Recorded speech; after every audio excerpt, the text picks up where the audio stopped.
Hey guys, welcome back to the channel. I figured right now would be a good time to do a video because I'm on my way home from work and I am stuck in traffic. That said, I'm going to be driving and watching the road at the same time. So I wanted to mention my RV. We bought it in 2022 for $32,000. Me and my wife needed it for about a year. Now we're no longer living in it. It is in great shape. We kept it in great shape. We didn't tear out any wheels. We didn't paint anything. We didn't do anything to it. We deep cleaned it. It's in great shape. We have had it listed on Facebook for $24,000 for about 8 months, and it has not sold. So we don't need it anymore. So it's just one more payment going out every month that we figured, well, you know, if we can sell it, we can save X amount of dollars per month. So we have it listed, not selling. I reached out to one dealership up in Ohio. They sell RVs and vehicles. So I figured, well, if I can trade it in, get a vehicle that we need, well, then, you know, kind of killed two birds with one stone. So they get back to me. We go over the whole process of blah, blah, blah, the condition of the RV, has it been lived in before and everything. So they get back to me and they say, we'll give you $16,000 for trade-in. I'm like, okay, so I'm upside down, basically $16,000, basically half the price of the RV. So I was like, no, thank you. I'm like, no way. So then a few months later, I reach out to Camping World. Camping World is, well, most of you know what Camping World is. It is a big, I believe it's nationwide RV dealership, motorhome dealership. So I reach out to them. Same process, but this time, like, I want to sell it outright because we don't need a camper. If I could find a job trailer with a built-in generator, built-in toolboxes, like everything in it, I might consider trading the RV. But I don't want to trade for another RV. So we reach out to them and I say, I want to sell it outright. How much would you give me? So I give them condition of the RV and I go through that whole process again. And they get back to me with, we'll give you $13,800 for it. I'm thinking, wait a sec, I bought it 2 years ago for $32,000 and you're gonna give me $13,800. That is less than half of the value of what I paid for it. So the point of this video, guys, is don't make the mistake of buying a new RV. It is a scam. They devalue. They do not hold their value at all. And like I said, this one is in great shape and it's not, you know, it's not selling anywhere.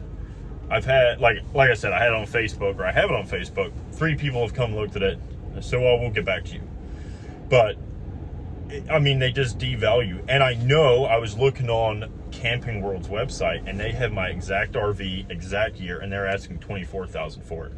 So they want to buy it off me for $13,800 and then they want to flip it back up to $24,000 and they're going to finance it to some sucker at a 10 or 11% interest rate, and they're going to make $40,000 off this camper that they essentially bought for $13,800. So I'm thinking to myself, why would I do that? Why would I sell it and then have to take out a personal loan for $10,000 to cover the remaining balance of the RV? That's the biggest waste of money. So that being said, we are going to keep the camper unless potentially one of my brothers is kind of interested in it. I don't know if he'll actually get it.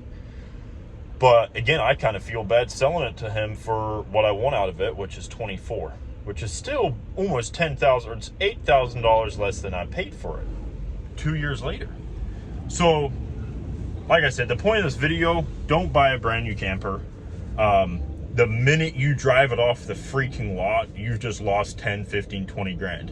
And I see some campers for sale on Facebook for like 70 or 80,000. And I know that poor sucker bought it for 100,000 and they can't get rid of it and they're stuck with that payment. RVs and boats typically have higher interest rates. I'm not gonna say what our interest rate is on our RV, but it's very high. So that being said, don't make the same mistake I made. Honestly, if I was to go back, and it's too late now, but if I was to go back, I would have bought an RV, a decent RV off Facebook or Craigslist for 5 to 7, maybe 10,000 cash, and I would have fixed it up. I would have painted it. I would have, you know, resealed the roof, make it nice, and we would have used that. Because I feel like those older RVs almost hold their value more. You still see, you know, 1998 RVs or, you know, early 2000 RVs for, you know, $7,000 to $10,000 in good shape. But I mean, mine, you know, they were going to give me less than half for it 2 years later. Like, that is a big old scam. So I'm not throwing anybody under the bus. Business is business. I get it. But I'm just trying to save you guys some headache of, you know, oh, I want this new RV, you know, because it's brand new. And there has been issues with the brand new RV. We got it home, hooked it up, everything, you know, didn't realize anything. And then I was like, something seems weird. I went outside and I seen like water dripping from underneath. And so I do some digging around and I find out that they didn't hook my hot water heater up properly. So it was leaking through that water pressure.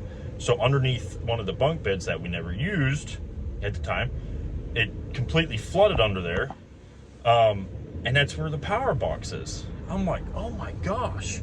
So no actual water damage, which is good. But, you know, just little stuff like that. And, you know, the warranty, right? So we had a small branch, more like a twig. It was a bad storm, and a twig like went through the pop out on the roof and didn't go all the way through it, just like dented the fabric. And so I called my dealership. I'm like, hey, you know, 1-year warranty, correct, on everything? They're like, yeah, yep. I said, well, I'm at a campsite like a mile from your guys' shop. Can you guys come look at this?